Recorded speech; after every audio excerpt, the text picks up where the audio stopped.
DMO Online Television rates this program as TVMA. It is intended to be viewed by mature adult audiences, and may be unsuitable for children under 17 as it might contain strong political themes, gestures, and body actions.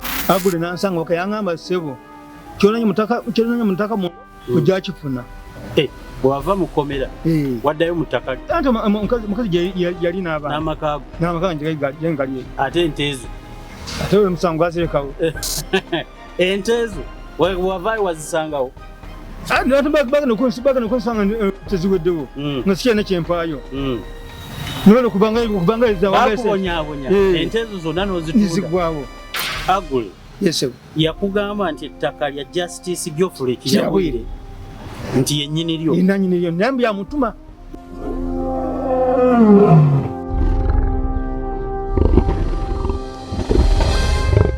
mbalamusizzaako mwena gye musinzira okubanga mulaba TM Online Television mwebale gye mutuusaako engalo yenze Kanka Kapito wammwe wa bulijjo naye na bino bikulu nina ekibuuzo kye mbadde neebuuza emabegako awo nga waliwo emboozi etambula nga njagala kutegeera mu mutwe gwange nti mazima ddala singa ettaka lyonna obwaguuga bwa Uganda yonna obulabirize n'obukuumi bwali mu mikono gya gavumenti ya wakati Kanka Kapita n'alisobodde okufunako kataka wali kensobola okulundirako ente zange oba ettaka kwensobola okulimira emmere y'abaana bange oba okubazimbirako ennyumba ekibuuzo ekyo nno kibadde kikulu nnyo naddala emabegaawo wabaddewo discussion ya Mairoland kakati era nayagala okumanya mu Uganda muno mwonna temulimu ttaka nga gavumenti ya Uganda yeririnako obuvunaanyizibwa ettaka lyonna nga gavumenti ya Uganda erinako obuvunaanyizibwa mu ebyo nyina gye nagwira ku ttaka eriri ekiryandongo eyo ekiryandongo eyo waliyo ettaka nga obuvunaanyizibwa bwalyo n'obukuumi buli wansi wa gavumenti ya Uganda gavumenti ya Uganda neesalawo nti obuvunaanyizibwa obwo bukwase abatuuze nebasaba nti abeetaaga ettaka okulikolerako balisabe bwe baamala okulisaba Ranches Restructuring Board Ministry of Agriculture Animals and Fisheries mu mwaka gwa 1995 Juni nga 6 yatandika okugaba ebyapa eri abo abaasaba ettaka era successfully ne bayitamu okubanga bebafuna ettaka bano nno yabawa ettaka nebaweerako n'ebiwandiiko maaso gange wano waliwo omwami ayitibwa Buteerere Charles ng'ono tali Kiryandongo wabula ali Serere District oluvannyuma lw'okudduuka ekiryandongo gye waweebwa ettaka eririko ebiwandiiko ate oluvannyuma ne wajjawo omuntu n'aga nti ye bya gavumenti tabimanyi ettaka lirye abantu abaliko n'abakijjanya abakkiriza okukolagana naye n'omwongera ssente ne babeerako abatakkiriza kakati baatwalibwa mu kkomera ne basibwa bwe baasibwa bwe baddayo baatya kufa kati baddukayo ne gye badduka ne famire zaabwe tebamanyi gye ziri waliwo omwami nti ayitibwa Agure Kibuuka nti era Agure Kibuuka ye manager w'omulamuzi oba muyite Justice Geoffrey Kiryabwire simanyi oba ekigambo obulamuzi kitegeeza Justice naye ono Justice Geoffrey Kiryabwire agamba nti ye nannyini ettaka Kiryabwire teyalabikako kugoba bantu wabula nti manager wayitibwa Agure Kibuuka yajja mu ngeri y'okutiisatiisa abantu n'abakwata n'abagoba ku ttaka Buteerere Charles ono gwe njogerako ayina yiikaazi ezisukka ebisatu ku ttaka eryamuweebwa gavumenti okulundirako naye nga kati takyalirina famire takyalina ente takyalinayo yadde ekitundu ky'ente yadde ejjembe takyalirina takyalina ne weyeebaka n'okudduka yaddukayo nsonga ki kakati ebyo yemboozi egenda okubeera wano details z'emboozi eno ngenda zibawa maaso naye kano kakasooke kayitewo nayagala okutegeerera ddala kati nga ndabika naatera okufuna ansa tisinga ettaka liba lya gavumenti kyekibeerawo eri abatuuze ba gavumenti n'abo abakola mu gavumenti kyekitutuukako amazima nga sinaba kugenda mu mboozi ya Charles Buteerere engeri gye yavaamu ekiryandongo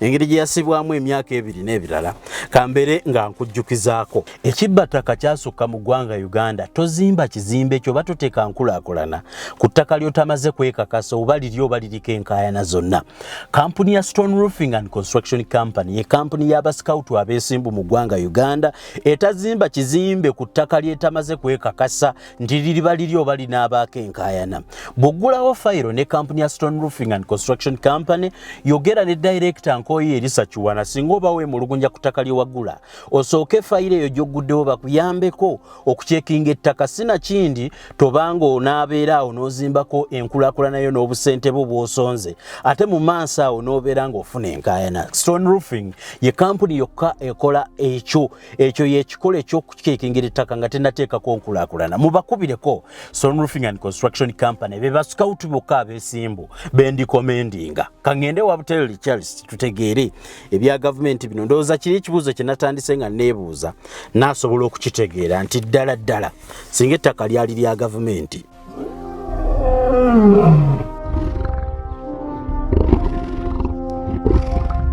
Tubaaniriza nnyo mugyebaleko mwebali kutulaba mwebali kutuwagira yenze kankaka ku lwa TMO online media platform mugyebaleko. Omwami ali eri mu maaso temumulabangako ku nemuzeeyi ku mukutu guno naye olwaleero mujja kumutegeera. Sebo gyebaleko. Sana mjebale. Bitambula biti eno.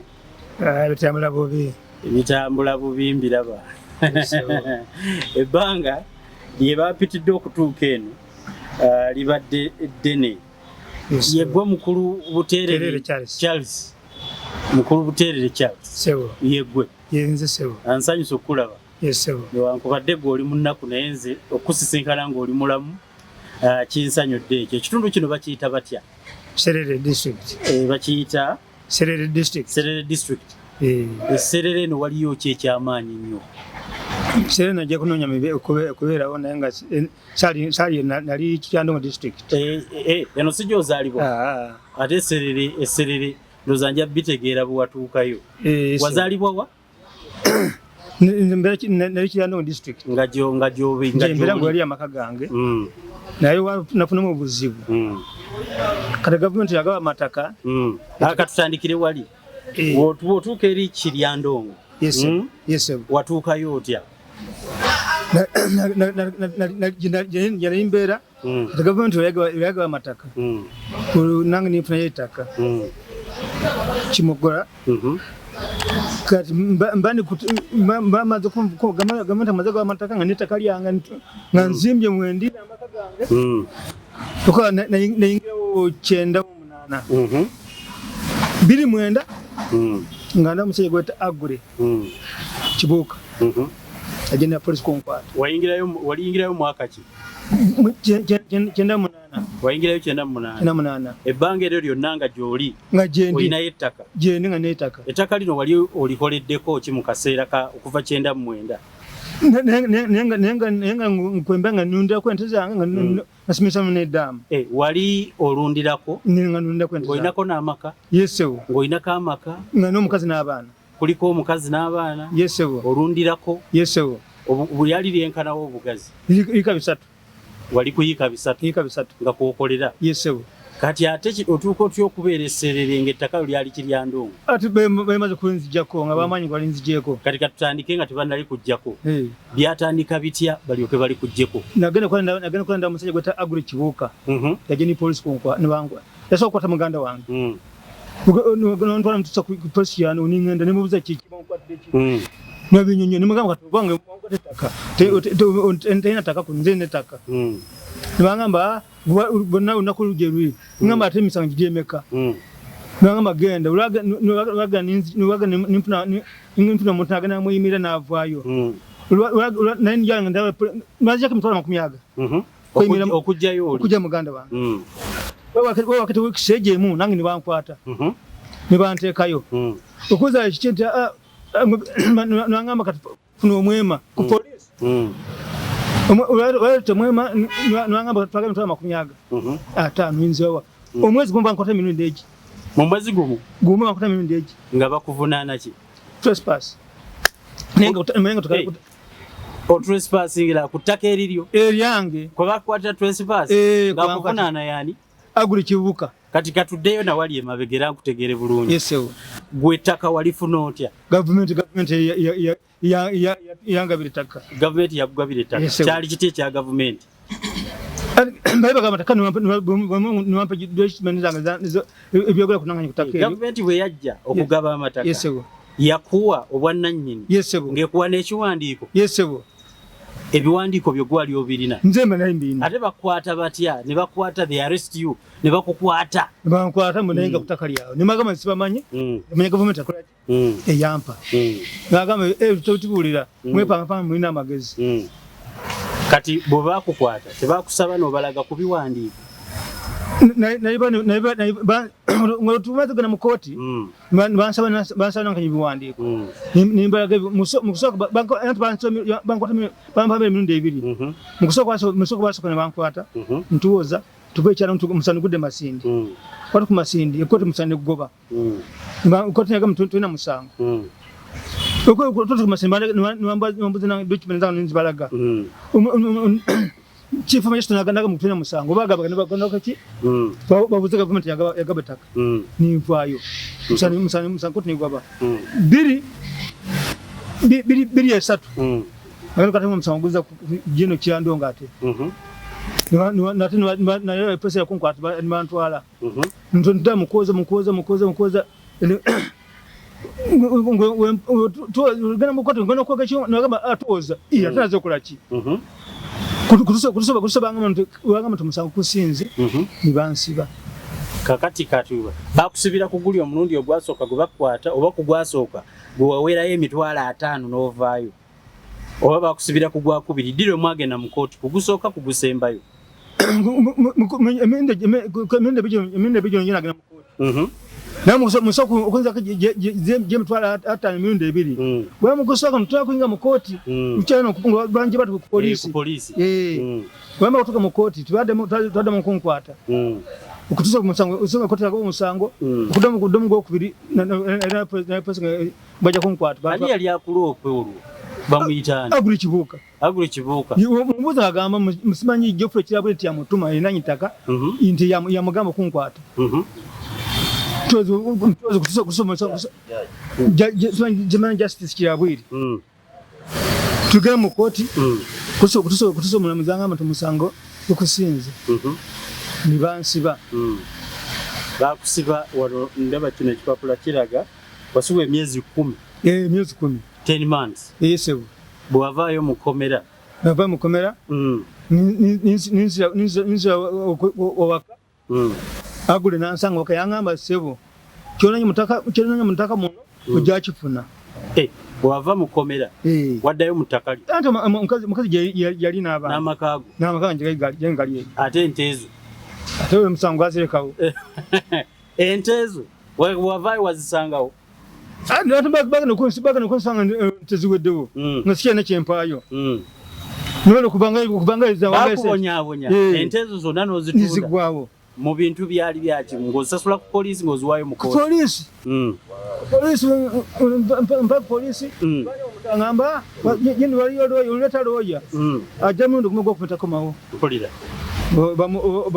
bamukubanga kikone kyakumangawo oyo kati olwozeeyo waka onazza kusanzeeyo ansanga waka otuuka otya esserere ng'ate wali ebyo byali kiryandongo anta ansanga waka nga ngamba sebo kyonanya kutaka kuno ojakikona nendo kyekidirirawo ngamba kinadirira kufa kwe kuduka ningenda wa serere naye nsaba government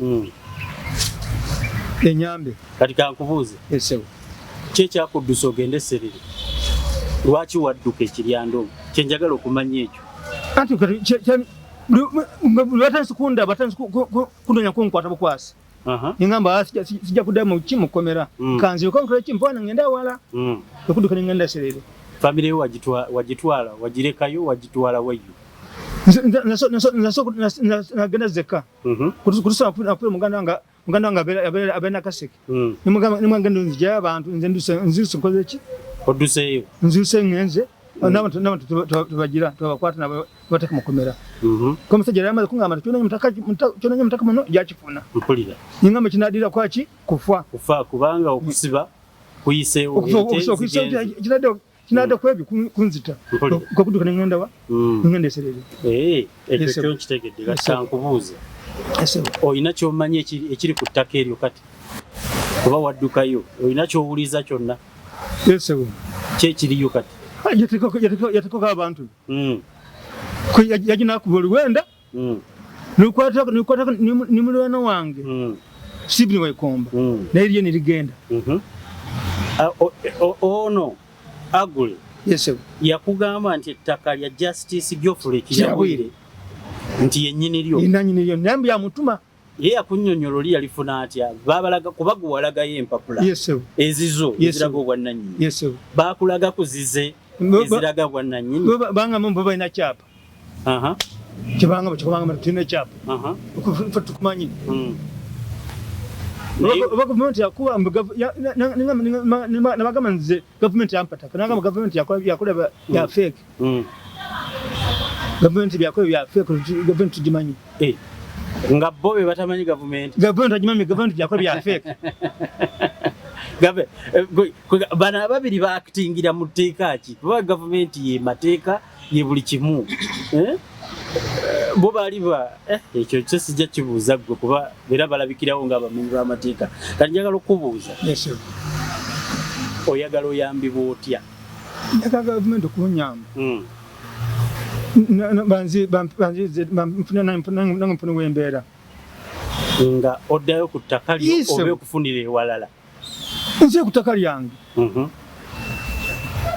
mpulira tewagezaako kujulira kubanga omuntu bamusinga omusango mu kooti ng'amanyi mutuufu ateekawo kye bayita okujulira teweeyongerayo mu kooti esinga ku eyo.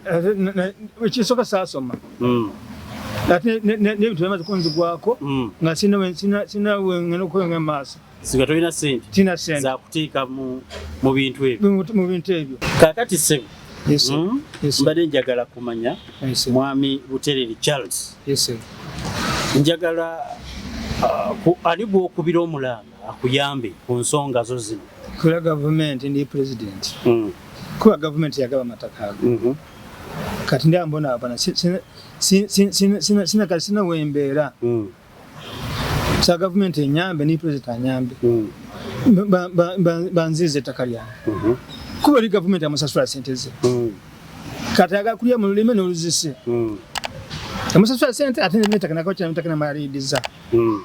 Kananga mbano kuba gavumenti omulanga enyambe. Ensonga ezo mwazitwalako wa minisita w'ebyettaka kubanga newankubadde gavumenti at least ministry y'ebyettaka ne minisita abeeramu ensonga ezo alina oziwuliriza temuteekingayoko step ne mugaka mugendeko mu nsonga ewa minisita w'ebyettaka abayambe. Esatukayo bakunyigiriza n'odduka ku kyalo nzika n'engenda n'ogenda famire yo giwuliza famire nkubesimanga mu gye bali okuba ukuba essimu naye simanyi bo baliwo batya simanyi nkutegedde kale kaakati katusabe nti bekikwatako banaaba bakiwulira era ebiwandiiko nga bw'obituwadde wano nga bw'obituwadde kubanga byonna weebiri ebiraga nti olina obwannannyini obwa gavumenti bwe yagaba. Ekirala olina ebiwandiiko ebiraga nti wafuluma ne mukomera. Kati mwami Charles njagala nkubuuza olina woowulirira nti kooti yakunyigiriza mu kusalira ebbanga lyeyakusalira era ebbanga yakusalira lyenkanawa? Bansala myaka 2. Bakusalira emyaka 2. Olowooza kyali feya? Olowooza kyali kyakunyigiriza? Kyekyakunyigiriza. Lwaki bw'olowooza? Ekintu okulowooza bwentyo lwokuba ndaba omusango bansibako gavumenti yakuba gavumenti yankwasa ettaka. Nze nabagamba obanga mwagala mugende mbuuze gavumenti akwaki yankwasa ettaka. Omunsi wamanyize n'ebiwandiiko ng'obirina? N'ebiwandiiko mbirina. Omulamuzi Kayizi olwambuuza nakanye document nzimulaga yaŋŋamba bagamba kigambo kimu nti gavumenti byakola biri fake. Ate gavumenti ekola eti ebiri fake? Nange simanyi. Okunsiba emyaka 2. Okusiba emyaka 2 naye kankubuuze ku ttaka eryo baasiba gwe wekka? Ekiso kibasiba nzizeka. Nze olwava mu kkomera nga nziise ngenze kati mpulira mulwana wange yali mulwana wange Waikumba John naye kati bamutulugunya mpulira babakwata emisana ekiro Entuwe za kati yazikubawo za Waikumba tulaba zitematemye amayimba bagamenya nakasimanyi oba negibala tekyakoma kugoka n'abantu olw'amalanze nagamba wetumaze natandika Waikumba naye ekitegeeza nti ettaka lyonna lyagamba abantu bonna abaliko agenda abasiba kuliko abamu batanyigako naye fe ababiri nze ni Waikumba fe babonyabonya bw'olinako eka bisatu omwami Waikumba ondooza alinako 340 alinako 340 yesebo aba mwe tabaagalirako ddala oba mulina kye mwamukola singa kitegeera tugaba mu nsobi muyinza okuba nga mulina kye mwamukola nga mulina nkaayana zammwe nazimalira eri mu ly'ettaka okubanyigiriza nze sizimanyi gwe nga gwe tolina kyomanyi sina kyemanyi bambi kakati njagala tumalirize na kino kufiirizibwa ki loss kyenjogerako z'obadde nazo okuva lwe bakuggyako ettaka lyo biki ebyakuvulako losses zo biki byogamba nti obifiiriddwa mu bbanga eryo lyonna bintu bingi ettaka kyekisooka ebintu byange byonna byaggwawo abantu bange simanyi mugaji gibalimu babonaabona nanga kati ndyawo nina abaana bali basoma kati bo bono batuula tebakyasoma ate banisomye nga basomesa nga babijjewo tewali nina abaana bamwanyi naze yafa nina abaana aba nga gwe balabirira nze mbalabirira omuvuka ye musina yakuna omuwala omu n'owange nga musina yakubiri owange omu n'abamanyiriza abalala nga bali mu kyamusanvu bonna baatuula ente zaakugwako zazikwako ate nakunda nga tebakyandaba buli omu nakakwata kugwe kati mpula nti amu baafuna n'abasajja